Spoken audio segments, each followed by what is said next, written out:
Okay, so welcome everybody. So Brendan and I are going to talk about the scholarships that ISSS and the Alumni Association are um, administering for you. And with that, I am Boglarka Davies, and I am an international student advisor here at the International Student and Scholar Services, and I am also the scholarship administrator for ISSS. Hello, everyone. My name is Brandon Moreno. I serve as the Assistant Director of Engagement and Belonging with the K-State Alumni Association. Um, Thank you all for coming. We want to make sure that you know that throughout this presentation, we will be talking about several scholarships for international students. It is important to note that when you complete a scholarship application through Quadrix, you will be considered for all available scholarships that we offer. So here you can see our available scholarships for this year. And you can read through it. Some of them, we have some of the scholarships, we can have multiple awardees in it, and some of them are just one-person scholarships. For example, the OIP scholarship goes to one international student, but the International Student Center scholarships and the alumni scholarships have multiple awardees that we can give scholarships to. So again, the amount of the scholarship and the number of scholarships is contingent on funding, but I can tell you that last year collectively we were able to award over 35 scholarships to international students. And again, once you fill out this one Qualtrics scholarship application, you will be qualified to for all of these scholarships. So the scholarship application will open up tomorrow, February 12th, and it will remain open for 4 weeks until March 14th at 11:59 p.m.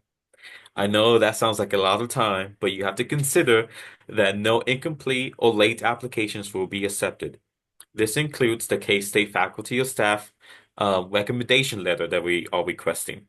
The person you ask for the letter should submit the letter before March 14th as well. All students, regardless of whether they are granted a scholarship or not, will be notified between March 31st and April 4th. We will let you know of the committee's decision.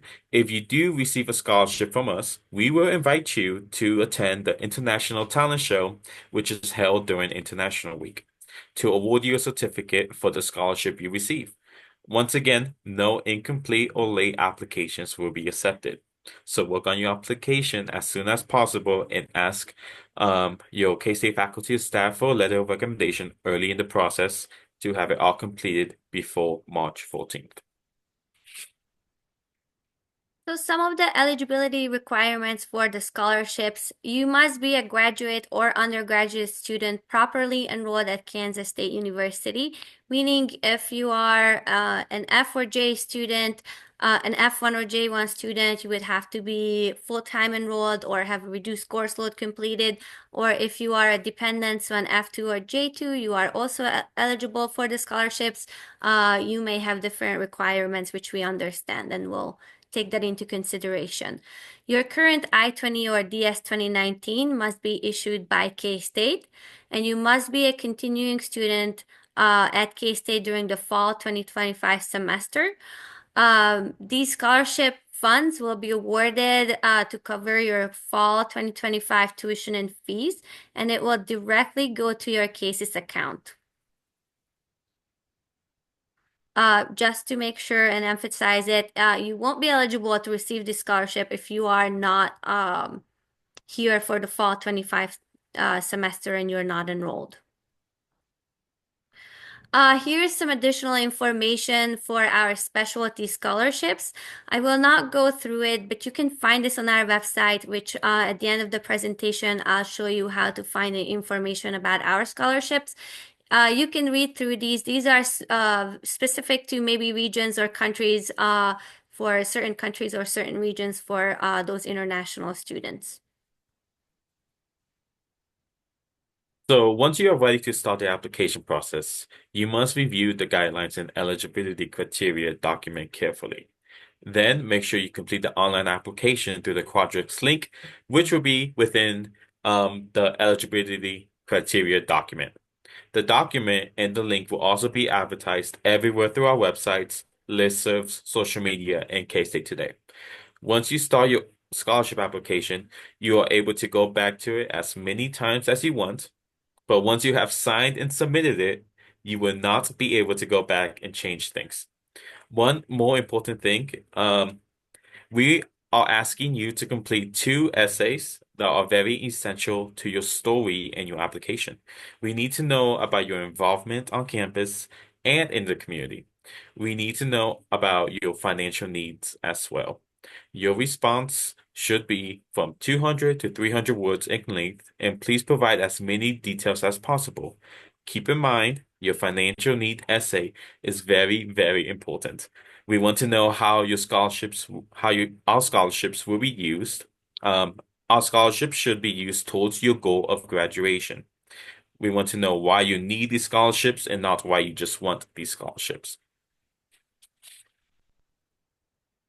And to add to that, at the very end, you see here that the committee will only accept unique and personally written essays.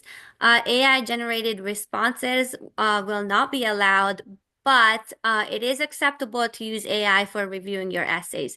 And like Beth said, we all heard buzzwords, or we hear what every international student faces. We want your unique story. So that's another reason, you're allowed to use AI to review essays, but you can't ask it to write your story by, putting in some words that describe you, because it will write the same application to all your other friends who are applying for the scholarships, and it is pretty obvious to the committee when that happens. So within the application form, you will be also asked to upload a recommendation letter from your K-State faculty or staff member.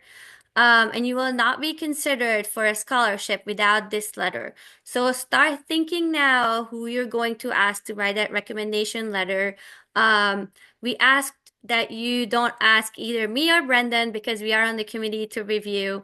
But your professors, if you have someone from the ISSS staff who you're close to and could write a recommendation letter, you can use them. And then the recommendation letter itself should be a maximum of 500 words. And there are some questions here listed that they should touch base on. This is also listed in the eligibility criteria document, so you'll be able to go back and even show them these questions and what we're asking them to write about you. A little note for the Kansas State Scholarship Network applicants. Like Beth said, it's due March 15th, so you should go and submit your application. A lot of the times you submit, I think, just one general application, right? And then it will, depending on your answers and how you filled it out, it could filter you into different scholarships. And our specialty scholarships fall into that category because it is through the KSN network. However, we are asking you to submit some essay questions and we look at your whole application. So we ask you that even if you submitted a Kansas State Scholarship Network application, you still go ahead and complete our application as well.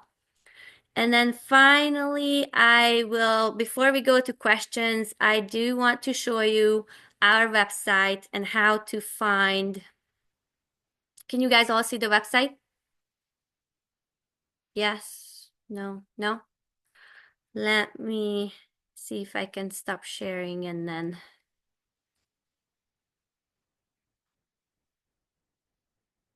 How about now? Yes. Okay, good. So once you're on our website, you go into resources and then you scroll down and there is an area for financial resources.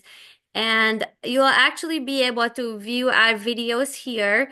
We separated the ISSS and Alumni Association presentation, and then what Beth presented on presentations, and you'll be able to watch them here. And also, if you click on the scholarships administered by ISSS, it will bring in our application website.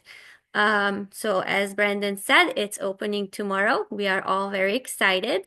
And if he, you can read about the specialty scholarships and in fact all the scholarships that we offer here. It's a paragraph about the scholarship itself and what we're looking for within that.